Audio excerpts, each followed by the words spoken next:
क्या बोला है, तीन कर्मचारियों ए बी सी के वेतन का अनुपात 2:3:5 है। यदि उनके वेतन में क्रमशः 15%, 10% और 20% की वृद्धि कर दी जाती है, तब उनके वेतन का अनुपात क्या होगा, ये ज्ञात करना है ना। तो यहाँ पर तीन लोग हैं कर्मचारी, तीन लोग काम करने वाले। तो एक कर्मचारी का वेतन मैं मान लेता हूँ कितने हैं, 2x है। 2, 3, 5 के अनुपात में दिया ना। तो माना कि एक कर्मचारी कितना पैसा कमाता है, 2x कमाता है।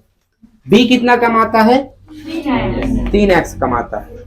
और सी कितना कमाता है, सी कमाता है बेटा 5x। ये मैं मान लिया कितना रुपए कमाता है, अनुपात के फॉर्म में था, मैं उसको x के फॉर्म में कन्वर्ट किया।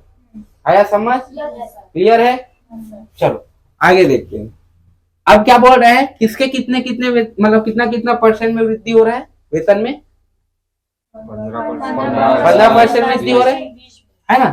पहले में एक का वेतन कितना वृद्धि हुआ, 15%। तो वही कभी भी वेतन 15% वृद्धि हुआ, 20% वृद्धि हो, तो इसको ऐसे लिखना।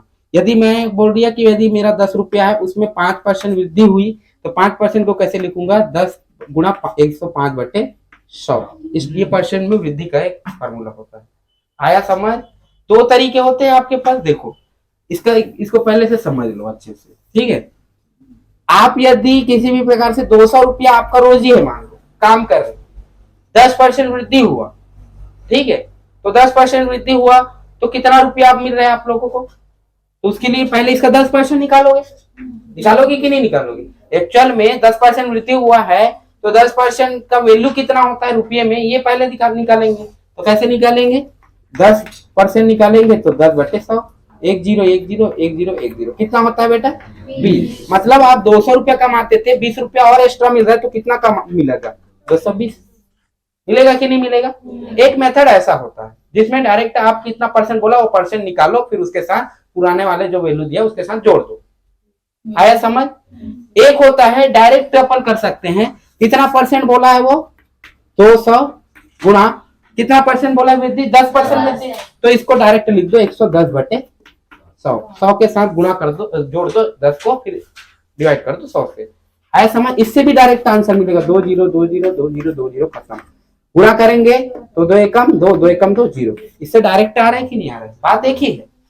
अलग अलग करोगे तो थोड़ा एक्स्ट्रा स्टेप ले जाना पड़ेगा। यदि तुम शॉर्टकट ऐसे बनाना चाहो तो भी सही है। आया समझ।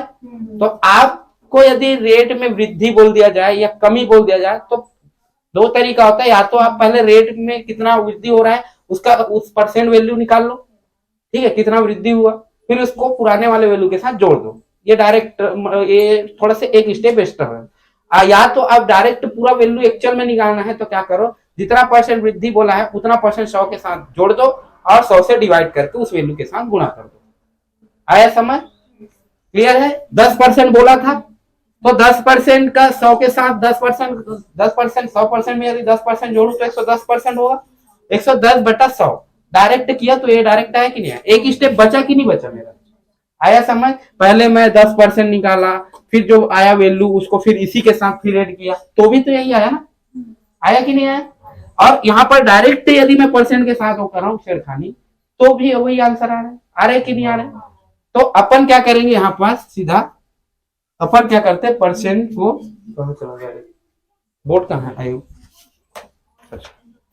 ठीक है। आया समझ यहाँ तक, चलो तो ध्यान से समझना। तो इसमें कितना परसेंट बोला है, ए में 15% वृद्धि, तो इसको ऐसे लिखेंगे कि नहीं, 2x गुणा 115/100 होगा कि नहीं होगा। इसमें कितना वृद्धि बोला है, 10%, तो ये हो जाएगा 3x गुणा 110/100 होगा कि नहीं होगा। उसी प्रकार से सी में कितना बोला है, 20%, तो 5x गुणा 120/100 होगा कि नहीं होगा बेटा। यहाँ तक आया समझ सबको। अनुपात निकालना है, क्या करेंगे, जो कॉमन फैक्टर होते हैं उसको क्या कर देते हैं, कट कर देते हैं, ठीक है। 100 यहाँ भी है, 100 यहाँ भी है, 100 यहाँ भी है। आप कैसे निकालते हो अनुपात, 30 अनुपात यदि आपको 20 दे दिया जाए तो कॉमन फैक्टर क्या है, कटेगा कि नहीं कटेगा, क्लियर है ना। मतलब 10 कॉमन था ना इसमें, 10 इसमें भी छुपा था, 10 इसमें भी छुपा था, कट गया दोनों 10। 10 या 30, 10 दूनी 20, कट गया कि नहीं कट। उसी प्रकार से नीचे में देख रहे हैं तो 100 यहाँ भी है, 100 यहाँ भी है, 100 यहाँ भी, कटिंग हो गया। आया समझ? एकदम सरल अनुपात में लाना है अपने को। क्लियर है? और देखते हैं और किससे कटेगा? 5 से कटेगा। पहले इसको लिख लेते हैं। तो 2x गुणा 115, x भी कट कर देते क्योंकि x भी क्या है? कॉमन है। तो x यहाँ से कट गया, x यहाँ से कट गया, x यहाँ से कट गया। तो 2 गुणा 115, यहाँ जाएंगे 3 गुणा 110, फिर यहाँ हो जाएंगे 5 गुणा 120। होगा कि नहीं होगा बेटा? 5 से डिवाइड करते हैं, 5 एकम 5, 5 दूनी 10, 5 दूनी 10, तो जाएंगे 5 दूनी 10, 5 तिया 15। तो इस तरीके से तुम्हारे पास क्या आया? 2 गुणा 23 अनुपात 3 गुणा 22 अनुपात 120। होगा कि नहीं होगा? अब क्या कॉमन दिख रहा होगा? 2 कॉमन होगा क्योंकि 2 से सभी कट जाएगा कि नहीं कट जाएगा? ये हो जाएगा 2, ये हो जाएगा 11 दूनी 22 होता है, ये हो जाएंगे 60। होगा कि नहीं होगा? तो इस तरीके से 23 आया, इस तरीके से 33 आया, इस तरीके से 60 आया। अब क्या और इससे सरल होगा क्या? नहीं होगा। तो इस तरीके से अनुपात क्या मिला तुम लोग को? ये मिला। वृद्धि के बाद यदि अनुपात पूछा जाए तो ये आएगा। आया समझ? बन जाएंगे। ठीक। और कोई दूध और पानी के 100 लीटर मिश्रण में 10% पानी है। इस मिश्रण में कितना लीटर दूध मिलाया जाए कि नए मिश्रण में केवल 5% पानी रह जाए? ठीक है, चलो। तो दूध और पानी दिया क्या है? दूध और पानी का मिश्रण कितना दिया है? दिया है मिश्रण कितना दिया है जी? मिश्रण दिया है 100 लीटर, यही दिया है। क्लियर है? चलो अच्छा, इसमें कितना दूध है और कितना पानी है बोल रहे हैं? 10% पानी है। 10% पानी है तो बचे 90% क्या होंगे? दूध होंगे। तो रेशियो यदि मैं निकालूं तो परसेंट से परसेंट हट जाएगा, 0 से 0 हट जाएगा, तो इस तरीके से वैल्यू आ जाएगा 1:9। मतलब यदि दूध ना है तो पानी कितना है? 1। अनुपात ऐसी बोलते हैं। आया समझ? क्लियर है? किसी को डाउट है? ठीक। उसके बाद क्या बोला गया है? क्या बोला है उसके बाद? क्या मिलाने बोला है? कितना पानी और मिलाए, ऐसी बोला है? कितना दूध और मिलाए, है ना? तो कितना दूध और मिलाए, तो मैं मान लेता हूं कि माना x लीटर दूध, x लीटर दूध